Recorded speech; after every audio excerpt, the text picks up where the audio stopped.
Welcome students, मैं हूं Brajesh Singh. Workshop calculation and science की अपनी मल्टीपल चॉइस क्वेश्चंस की सीरीज़ को आगे बढ़ाते हुए आज हम लोग क्लास 9 स्टार्ट करने चल रहे हैं। जी हाँ, इससे पहले 8 क्लासेस हो चुकी हैं। अगर आपने नहीं देखा है तो आप प्लेलिस्ट में जाइए, वहाँ पे आपको मिल जाएगा। ठीक है, लेटेस्ट जो वर्कशॉप कैलकुलेशन एंड साइंस की मल्टीपल चॉइस क्वेश्चंस के लिए मैंने ये जो सीरीज़ अपलोड करना शुरू किया है, ठीक है, वो कॉन्टिन्यूसली अभी अपलोड होता ही जा रहा है। तो उसके बीच में और कोई वीडियो नहीं है, तो बहुत आसानी से आप पा जाएंगे। तो इससे पहले 8 क्लासेस जो अपलोड हुई हैं उसको भी देखना मत भूलिएगा। उतना ही इम्पोर्टेंट है जितना कि ये क्लास इम्पोर्टेंट है। ठीक है, तो आप लोग शुरू से देख लीजिए जिससे आपको बेहतर बेनिफिट मिल सके। साथ ही साथ अगर स्टूडेंट्स आपने इस चैनल को सब्सक्राइब नहीं किया है तो चैनल को सब्सक्राइब कर लीजिए, बेल आइकन प्रेस कर लीजिए जिससे आपको टाइमली नोटिफिकेशन मिलता रहे। और एक बात और आपको मैं बता दूं कि अब देखिए आईटीआई में पास होना इतना आसान है, तो अगर आप अब भी नहीं पास हो सकते हैं तो फिर ये काफ़ी प्रॉब्लम वाली बात है आप लोगों के लिए, क्योंकि हम भी अपनी तरीके से पूरी मेहनत कर रहे हैं आपके लिए। तो आपको ज़्यादा नहीं करना है जी, ये 15-16 लेक्चर्स हैं, आधे आधे घंटे के हैं। मुश्किल से आधे घंटे समय मॉर्निंग में, आधे घंटे समय शाम को अगर आप निकाल लेते हैं फिर भी आप आराम से 30-35 क्वेश्चन तैयार करके जा सकते हैं। ठीक है तो अगर आपका अभी तक पेपर नहीं हुआ है या आप 2020 में एडमिशन लिए हैं या आप 2021 में एडमिशन लिए हैं तो आप लोगों के लिए ये क्लास बेहतर साबित होने वाली है। ठीक है, इसको एज इट इज़ बिल्कुल इसी तरीके से क्वेश्चन को प्रैक्टिस कर लीजिए, क्योंकि आपके आने वाले एग्जाम में, सीबीटी एग्जाम में इस तरीके के मोस्टली सारे क्वेश्चंस पूछे जा रहे हैं। ठीक है, तो चलिए शुरू करते हैं आज की अपनी ये क्लास, जिसमें हम लोग फर्स्ट क्वेश्चन से स्टार्ट कर रहे हैं। तो देखिए आज के इस फर्स्ट क्वेश्चन में जो आपसे बोला गया है वो है कि which type heat is the heat absorbed और given off by a substance without changing its physical state. ठीक है, कहने का मतलब ये है कि किस प्रकार की ऊष्मा को उसकी भौतिक अवस्था को बिना बदले हुए किसी पदार्थ द्वारा अवशोषित या फिर उससे उत्सर्जित किया जा सकता है। ठीक है, तो ये आपको बताना है। तो स्टूडेंट्स देखिए इसमें आपको मैं बताना चाहता हूँ कि सबका स्पेसिफिक अपना नाम है। ठीक है, तो जो इस प्रकार की जो ऊष्मा होती है जिसमें आप बोल रहे हो कि उसके स्टेट में ना बदले, मतलब जो पदार्थ है जैसे पानी है तो पानी ही रहे, और पानी में हीट आप दे रहे हो तो पानी का टेम्परेचर क्या हो रहा है, गर्म हो रहा है। ठीक है स्टूडेंट्स, मतलब अगर अगर ये पानी है, मान लीजिए कोई भी पदार्थ हो सकता है, मैं पानी एग्जांपल में लेके चल रहा हूँ। तो अगर ये पानी है, वाटर है, तो पानी जो है अपने इसी स्टेट में रहे, पानी से बर्फ ना बने ना तो ये स्टीम बने। तो इस प्रकार से जो इसको हीट मिल रही है और ये इसके अंदर हीट एब्जॉर्ब होती जा रही है पानी में, इस प्रकार के हीट को हम लोग कहते हैं सेंसिबल। ठीक है, सेंसिबल हीट क्या बोलते हैं, सेंसिबल हीट बोलते हैं। ठीक है, तो ऑप्शन नंबर बी आपका बिल्कुल यहाँ पे सही हो जाता है, इसको हम लोग कहते हैं सेंसिबल हीट बोलते हैं। ठीक है, लेटेंट हीट क्या होती है, लेटेंट हीट होती है जब स्टेट चेंज होने की जस्ट कंडीशन होती है। ठीक है, तो उससे पहले कुछ देर तक जो है जब स्टेट जस्ट चेंज होने से पहले तक की जो हीट होती है उसको हम लोग लेटेंट हीट बोलते हैं। चलो अगले क्वेश्चन में बताएंगे। ठीक है, तो फिलहाल यहाँ पे आपका जो आंसर है वो क्या है, सेंसिबल हीट है। ठीक है नेक्स्ट क्वेश्चन देखते हैं। तो नेक्स्ट क्वेश्चन में है 119 में, देखिए यहाँ बोला गया है what is the boiling point of water in Fahrenheit scale. ठीक है, अब देखो एक चीज आप समझो पहले ध्यान से, यहाँ पे जो टेम्परेचर है, ठीक है, यहाँ पे जो टेम्परेचर है, ठीक है, टेम्परेचर है, जो ताप है जिसे आप बोल रहे हो, ताप को कई तरीके से मेजर किया जाता है। ठीक है, केल्विन, ठीक है, डिग्री सेल्सियस, डिग्री फ़ारेनहाइट और डिग्री रेमर। ठीक है, तो ये होता है, इसमें डिग्री नहीं लगता है। तो ये जो केल्विन होता है स्टूडेंट्स, ये आपको पता है, ये मूल मात्रक होता है किसका, ताप का मूल मात्रक होता है। आपको पता भी है कि ये मूल भौतिक राशि है। ठीक है, ये मूलभूत भौतिक राशि है, मूलभूत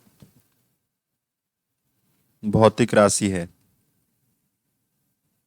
ठीक है ना, मूलभूत भौतिक राशि होती है। तो इस मूलभूत भौतिक राशि जिसको आप टेम्परेचर बोल रहे हो, उसकी जो यूनिट होती है वो होती है केल्विन। ठीक है, तो ये मूल मात्रक हो गया इसका। उसके अलावा ये 3 और मात्रक होते हैं जो अलग अलग तरीके से जो है इसको टेम्परेचर को बताते हैं। ठीक है, तो देखिए इसमें एक रिलेशन है। सबसे पहले आपको मैं रिलेशन बताता हूँ, जिस जो याद हो जाएगा तो आपको कई क्वेश्चंस में काम आएगा। तो देखिए सबसे पहले आपको मैं बताता हूँ कि जो केल्विन होता है उसका डिग्री सेल्सियस से रिलेशन है C/5। डायरेक्ट ये फॉर्मूला आपको दिमाग में याद कर लेना है। कैसे आया ये तो फिजिक्स में है ही है, ये आप जान सकते हो, बट यहाँ पे आपको जानने की इतनी ज़रूरत नहीं है कोई खास। ठीक है, तो ये फॉर्मूला कैसे आता है ये ना जान के आप इस फॉर्मूले को याद कर लीजिए स्टूडेंट्स। ठीक है, वो ज़्यादा आपके लिए इम्पोर्टेंट साबित होगा, क्योंकि ज़्यादातर क्वेश्चन इसी पे बेस्ड आते हैं। माफ़ कीजिएगा, ये 4 है। ठीक है, तो ये हो जाएगा 4। ठीक है, तो ये हो गया degree degree Celsius, degree Fahrenheit, degree Reaumur. ठीक है, और ये केल्विन। तो ये एक रिलेशन है जो आपको दिमाग में रखना है। अब अगर आपसे पूछा जाए कि भाई फ़ारेनहाइट में बताओ कि कितना टेम्परेचर होता है जिस पे वाटर बॉयल करने लगता है, तो आपको एक बात तो 100% पता होगी, मुझे भी अच्छे से आपको मतलब ये चीज़ें मेरे दिमाग में हैं कि आप अच्छे से जानते होंगे कि 0 डिग्री सेल्सियस पे पानी बर्फ बन जाता है, आइस हो जाता है। ठीक है, 100 डिग्री सेल्सियस के ऊपर ये क्या हो जाता है, स्टीम हो जाता है। ठीक है, और इसके बीच में क्या रहता है, वाटर इन लिक्विड स्टेट। ठीक है, वाटर इन लिक्विड स्टेट, यहाँ पे क्या होता है, यहाँ पे लिक्विड होता है। ठीक, तो समझ लो ये है गैसियस स्टेट, ये गैस है। ठीक है, और ये क्या है, सॉलिड है। ये सॉलिड है जैसा कि आप जान रहे हो। तो इतनी चीज़ें तो आपको पता है, लेकिन आप डिग्री सेल्सियस में जानते हो तो फ़ारेनहाइट में क्या होगा, इसको कैसे निकालोगे। तो डिग्री सेल्सियस और फ़ारेनहाइट में रिलेशन है, इस रिलेशन का यूज़ करते हुए हम लोग निकालेंगे। तो चलो देखते हैं। तो C/5। ठीक है, C का मीनिंग तो आप जान ही रहे हो कि 100 डिग्री सेल्सियस पे वाटर बॉयल होता है, तो 100/5 हो जाएगा, एंड इक्वल्स टू, इसको नहीं लेंगे क्योंकि ये अपने काम का नहीं, अभी के लिए फिलहाल ये काम का है। तो फ़ारेनहाइट -32/9, 5 से कट जाएगा, 20 टाइम्स से आएगा। ठीक है, और ये जब आप सॉल्व करोगे तो हो जाएगा F-32, और 9 का 20 से गुणा कर लेंगे तो ये हो जाएगा 180। ठीक है, तो F इज इक्वल्स टू हो जाएगा 180 + 3 2। ठीक है, तो ये कितना हो जाएगा, 2 1 2, तो 212 हो गया। तो 212 फ़ारेनहाइट आपका बिल्कुल आंसर सही हो जाएगा। ठीक है, इस तरीके से आपको सॉल्व करना है, तो आपको मेनली ये फॉर्मूला याद रखना है। ठीक है स्टूडेंट्स, चलो अगला देखते हैं। What is the freezing point of water in kelvin. ठीक है, तो चलो केल्विन में अब पूछा जा रहा है आपसे कि बताओ कि फ्रीजिंग पॉइंट कितना होता है। फिर से वही बात कि 100 डिग्री सेल्सियस पे पानी बॉयल होता है, और 0 डिग्री सेल्सियस पे पानी क्या होता है, फ्रीज होता है। ठीक है, फ्रीज का मतलब क्या होता है, मतलब जम जाना। ठीक है, तो पानी जो लिक्विड फॉर्म में जनरली रहता है, ठीक है, अपने नॉर्मल कंडीशन में 0 डिग्री सेल्सियस के नीचे पानी क्या हो जाएगा, फ्रीज हो जाएगा। कहने का मतलब ये आइस के फॉर्म में कन्वर्ट हो जाएगा, सॉलिड बन जाएगा। तो अब केल्विन में आपसे पूछा जा रहा है, डिग्री में पूछा जाता तो 0 डिग्री सेल्सियस आप बता देते। तो फिर से वही formula, C/5 is equals to Kelvin -273 divided by क्या हो जाएगा, 5। ठीक है, तो डिवाइडेड बाई 5 हो जाए, तो 5 तो कट ही गया। तो देखा जाए तो सी की वैल्यू आपको पता है 0 डिग्री सेल्सियस, तो 0 हो जाएगी। केल्विन के -273। ठीक है, तो जो केल्विन यहाँ से निकल के आता है वो हो जाएगा 273। ठीक, समझ पा रहे हो। तो केल्विन में जो टेम्परेचर होगा वो 273 हो जाएगा। ठीक, ध्यान रखोगे। तो 120 का अगर हम ये जानना चाहें कि कितने केल्विन पे पानी बर्फ बन सकता है, ठीक है, तो वो हो जाएगा 273 डिग्री। डिग्री नहीं होता इसमें, डिग्री इन्होंने गलत लगा दिया है, डिग्री केल्विन नहीं लगाते हम लोग। तो 273 केल्विन टेम्परेचर हो जाएगा। ठीक है, चलो अगला क्वेश्चन देखते हैं। Question number 121। तो 121 में बोला गया है convert 45 degree Celsius into Fahrenheit. तो बताओ जरा क्या रिलेशन था अभी। फिर से मैं लिखता हूँ आपके लिए, C/5 इज इक्वल्स टू हो जाएगा K-273 डिवाइडेड बाई 5। ठीक है, फ़ारेनहाइट में अगर बात करें तो F-32/9, और रेमर में बात करें तो R/, कितना, 4। अब देखो यहाँ पे आपको डिग्री में दिया है, फ़ारेनहाइट में निकालना है, तो आपको रिलेशन बताना है इन दोनों के साथ में। ठीक है, तो इन दोनों के साथ में रिलेशन बताना है, तो 45 डिग्री दिया है तो 45 डिग्री में लिख लेंगे, डिवाइडेड बाई 5 लिख लेंगे, is equals to F minus 32। ठीक है, यहाँ पे समझो 32।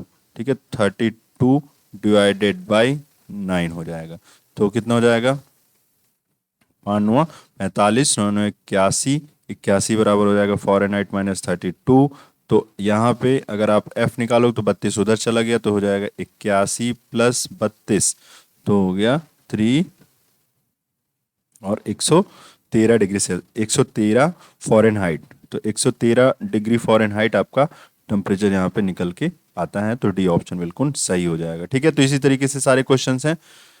देख लेते हैं अगला, at what temperature will Fahrenheit and degree Celsius thermometers give the same reading. कहने का मतलब ये है कि यहाँ पे इनसे बोला गया है किस तापमान पर फ़ारेनहाइट और डिग्री सेल्सियस थर्मोमीटर समान रीडिंग देते हैं। तो चलो देख लेते हैं, C डिवाइडेड बाई क्या होता है, C divided by 5 is equals to Fahrenheit minus 32 divided by कितना 9। ठीक है, तो इनका कहना है कि बताओ कि कौन से इस पे ये दोनों बराबर हो जाएंगे। तो अगर हम फ़ारेनहाइट को बोल दें कि ये डिग्री सेल्सियस के ही बराबर है, कोई एक पर्टिकुलर टेम्परेचर है, ये केस दिया गया है, तो इस फॉर्मूले में जरा पुट करके देखें तो पता चलेगा C divided by 5 is equals to C minus 32, ठीक है, डिवाइडेड बाई 9।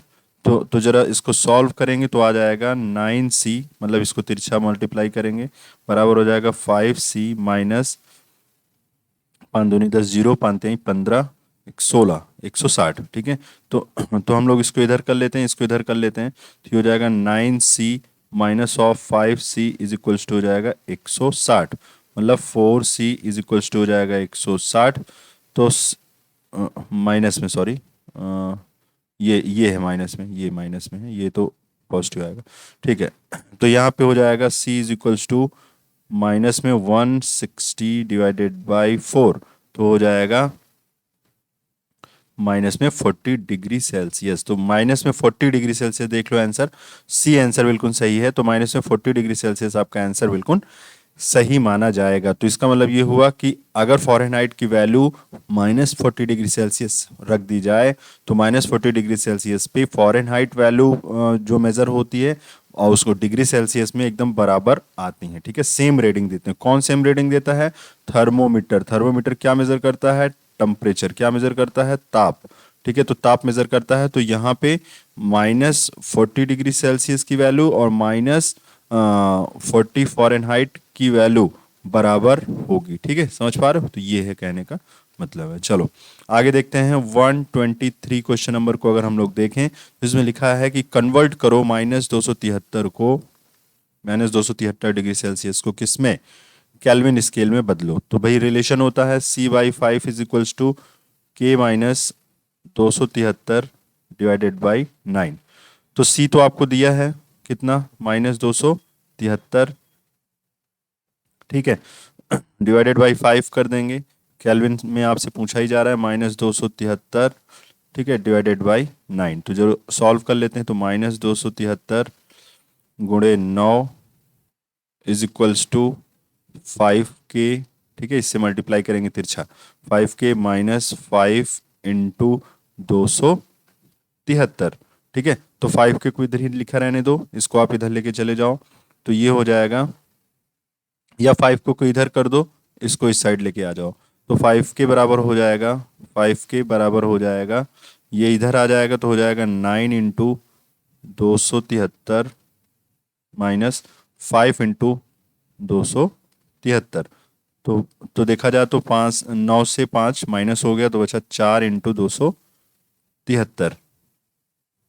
ठीक है, तो ये इतना आ गया। अब इसको जो सॉल्व करेंगे तो केल्विन की वैल्यू आ जाएगी 4 इंटू 273 डिवाइडेड बाई 5। ठीक, तो जब इसको सॉल्व करेंगे हम लोग स्टूडेंट्स तो देखो इसकी वैल्यू लगभग कितनी आती है, मैं आपको बताता हूँ, 273। 200, एक मिनट, कुछ गलत कर दिए क्या, 9 क्यों लिख दिए, 9 नहीं होगा। ठीक है, 9 नहीं होगा यहाँ पे, 9 तो फ़ारेनहाइट स्केल में होता है। ठीक है, इसीलिए ये एग्जैक्ट वैल्यू नहीं आ रहा है। चलो ये तो 5 है ना बच्चों, ये तो 5 है। ठीक है, तो ये गलती से लिख गया, चलो सॉरी। हम्म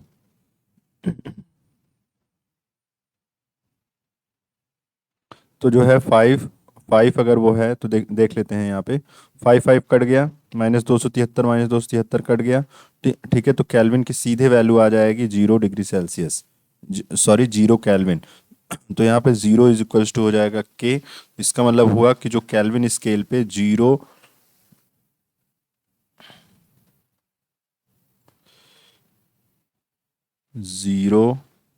केल्विन, ठीक है, 0 केल्विन, तो 0 केल्विन आपका सही आंसर हो जाएगा। ठीक है, फिर से समझ लो मैंने क्या किया, मैंने गलती कर दी थी, उसमें /9 कर दिया था, जबकि फॉर्मूला आपका क्या है, फॉर्मूला है आपका ये। ठीक है, तो ये है आपका फॉर्मूला, इस पे आपको दिमाग लगाते हुए चलना है। इनका कहना है कि -273 डिग्री सेल्सियस टेम्परेचर दिया है, तो -273 यहाँ पुट कर दो। ठीक है, तो और ये जो 5 है ये 5 से कट गया।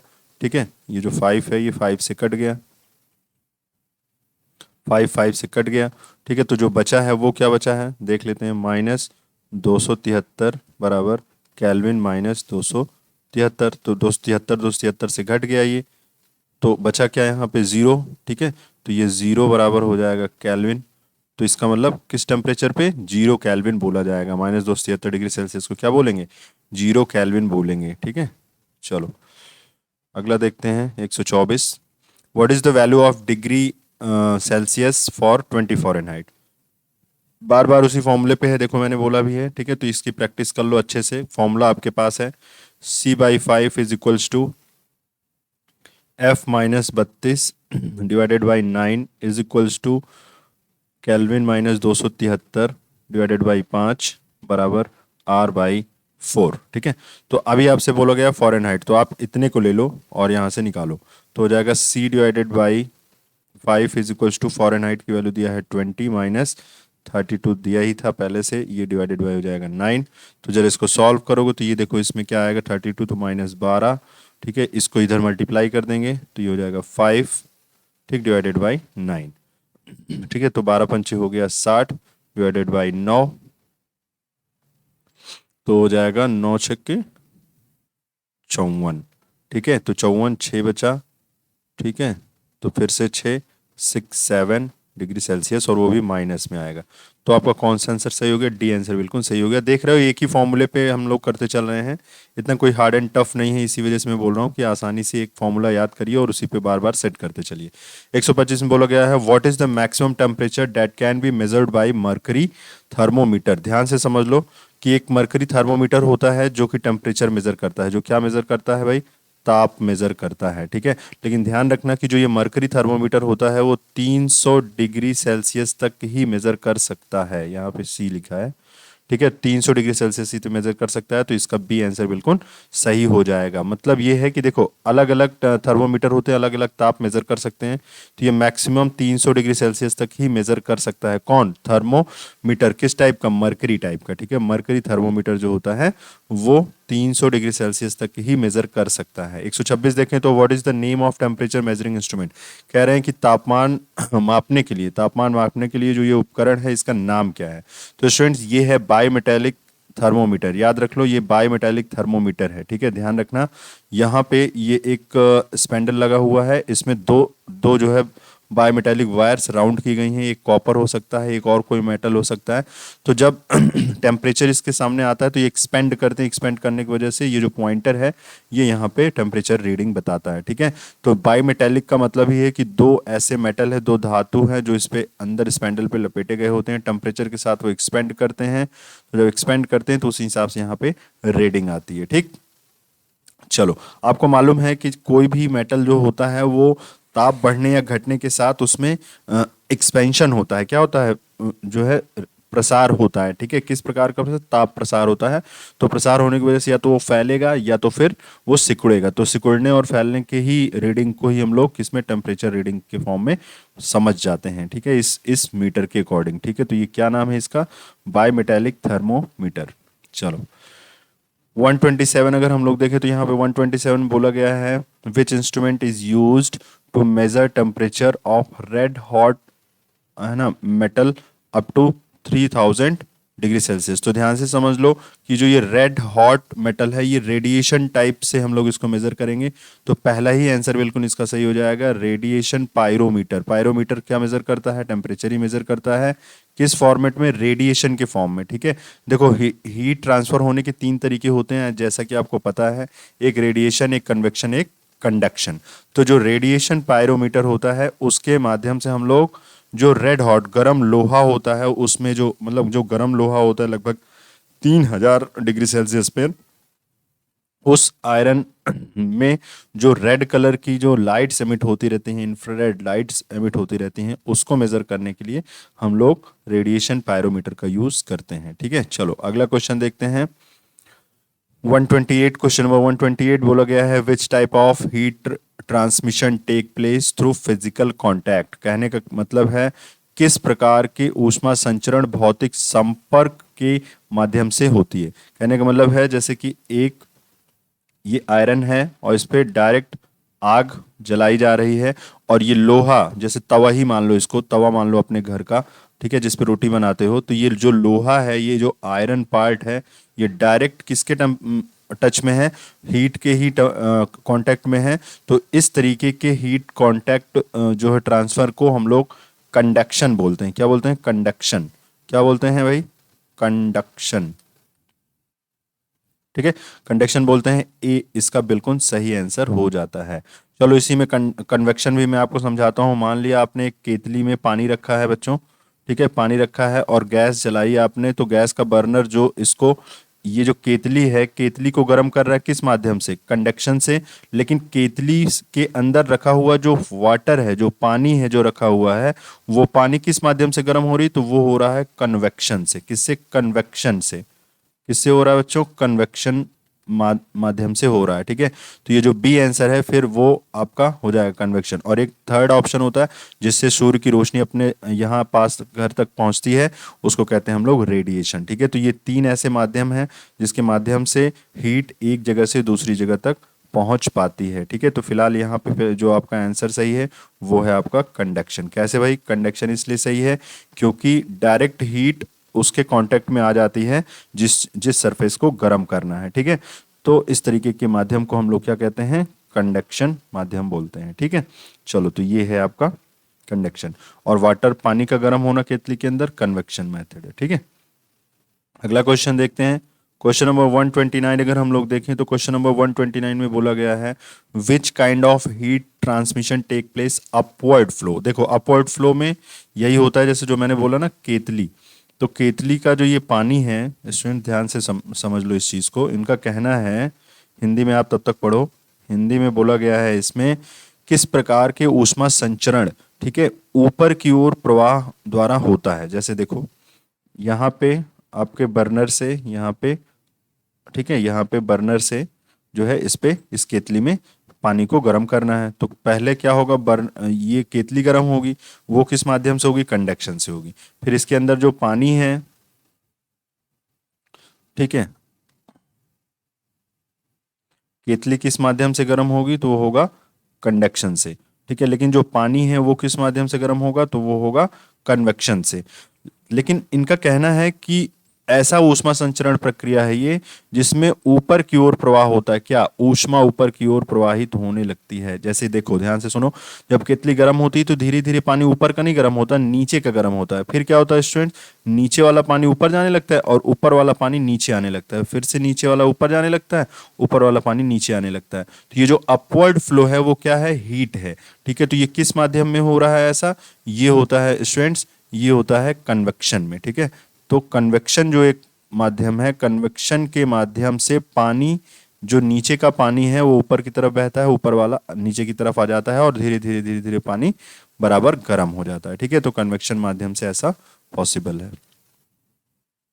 130 अगर देखा जाए तो 130 में देखो बोला गया है आपसे, बड़ा है लेकिन आसानी से आप समझ जाओगे। कह रहे हैं कि ऊष्मा संचरण की रेडिएशन विधि कौन सी है। तो इसमें देखा जाए तो आपके लिए मैं सीधे डी आंसर पढ़ रहा हूँ, the heat from sun travels through the space. अभी अभी मैंने बोला था कि जैसे मान लिया ये अर्थ है, ठीक है, ये धरती माता है, यहाँ पे सूर्य भगवान है, और ये यहाँ से हीट ऐसे करके यहाँ तक आ रही है। ये किस माध्यम से आती है?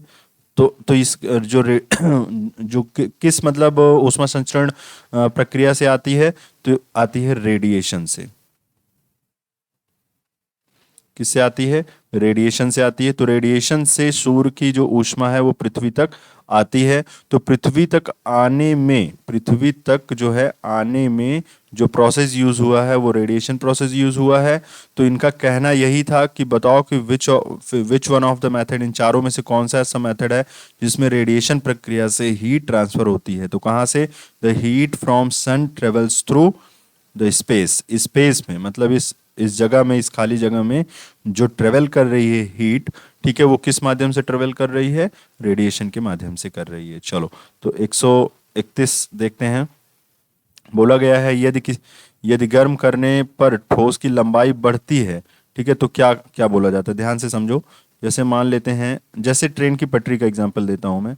आपको पता होगा कि दो ट्रेन की पटरियों के बीच में यहाँ पे गैप देते हैं। जैसे एक ट्रैक है, तो देखो यहाँ से लेके यहाँ तक के बीच में, इसके बीच में ये गैप आता है थोड़ा सा। ये गैप इसलिए देते हैं क्योंकि गर्मियों में ये जो पटरी है उस पे सूर्य की रोशनी पड़ती है और ये पटरियां लंबी हो जाती, बढ़ने लगती है। तो ये बढ़ के कहाँ पहुंच जाती है? थोड़ा सा ये आगे इधर निकल जाती। इस तरह इसमें भी ऐसे ही होगा, तो ये भी आगे निकल जाती है और ये आपस में चिपक जाती है। कब? गर्मियों में। सेम टू सेम इसी तरीके से इस पटरियों में भी होता है। गर्मियों में ये क्या होगा? ये गैप भर जाता है। ऐसा क्यों होता है? क्योंकि ये जो लोहा है ये ताप मिलने पर, जब इस पे ताप बढ़ा देते हैं, ठीक है, इस पे जब ताप को हम लोग इस पे बढ़ा देते हैं, बढ़ा कैसे देते हैं? सूर्य की रोशनी गर्मियों में ज़्यादा पड़ती है तो लोहे का ताप बढ़ जाता है। लोहे का ताप बढ़ जाता है तो इसमें क्या होने लगता है? लोहा अपने आप फैलने लगता है। तो लोहा फैलने की जो प्रक्रिया है, उसकी लंबाई जो बढ़ने की प्रक्रिया है, उसी को हम लोग क्या कहते हैं? Linear expansion. क्या बोलते हैं? रेखीय प्रसार। क्या बोलते हैं स्टूडेंट्स? उसको बोलते हैं रेखीय प्रसार। मतलब ताप बढ़ने पर, मतलब धातु के सतह का ताप बढ़ने पर इसमें रेखीय रूप से प्रसार होने लगता है, इसकी लंबाई बढ़ने लगती है। इसी को हम लोग कहते हैं लीनियर एक्सपेंशन। ठीक है, रेखीय प्रसार। ठीक, चलो आगे देखते हैं लास्ट क्वेश्चन इस वीडियो लेक्चर का। इसमें बोला गया है what is the change in length per unit original length per degree rise in temperature is called. कह रहे हैं कि जो तापमान है, तापमान में प्रति डिग्री मूल लंबाई में परिवर्तन को क्या कहा जाता है? तो स्टूडेंट्स उसको कहा जाता है कोफिशिएंट ऑफ लीनियर एक्सपेंशन। उसको कहते हैं हम लोग रेखीय प्रसार गुणांक। ये वही है जो अभी पीछे क्वेश्चन हम लोगों ने पढ़ा, ठीक है, एंड सोल्यूशन जो देखा उसी प्रकार से ये भी है कि एक कोफिशिएंट निर्धारित हो जाता है, एक नियतांक निर्धारित हो जाता है जो ये बताता है कि भाई इतना डिग्री सेल्सियस टेम्परेचर बढ़ने पर इसमें इतना लीनियर एक्सपेंशन होगा। मतलब कि अगर जैसे 3 से 4 से 5 डिग्री सेल्सियस अगर टेम्परेचर बढ़ा दिया जाए तो इस प्रकार से इसमें इतनी लंबाई बढ़ जाएगी। ठीक है, तो इस चीज को बताने के लिए यहाँ पे रेखीय प्रसार गुणांक मतलब कोफिशिएंट ऑफ लीनियर एक्सपेंशन, रेखीय प्रसार गुणांक का जो है एक यूज करते हैं हम लोग भौतिक विज्ञान में। चलो, तो आज के लिए इतना ही स्टूडेंट्स। अगर आपको ये क्लास अच्छी लगी है तो बिल्कुल इसको लाइक करना मत भूलिएगा और अपने दोस्तों को भी जरा शेयर कर दिया करिए जिससे ज़्यादा से ज़्यादा लोग देखें। मैं देख रहा हूँ कि व्यूज़ धीरे धीरे घटते जा रहे हैं, तो अगर ऐसा होने लगेगा तो फिर मेरा भी मन नहीं लगेगा। तो इसलिए कोशिश करिए कि एटलीस्ट अपने दोस्तों को आप भेज सकते हैं या आपके जो व्हाट्सएप ग्रुप्स हैं उस पर आप भेज सकते हैं, ठीक है, जिससे ज़्यादा से ज़्यादा लोग इसका फ़ायदा उठा पाएँ। चलिए, तो पढ़ते रहिए, मस्त रहिए, मिलते हैं नेक्स्ट क्लास में। तब तक के लिए बाय बाय, टेक केयर।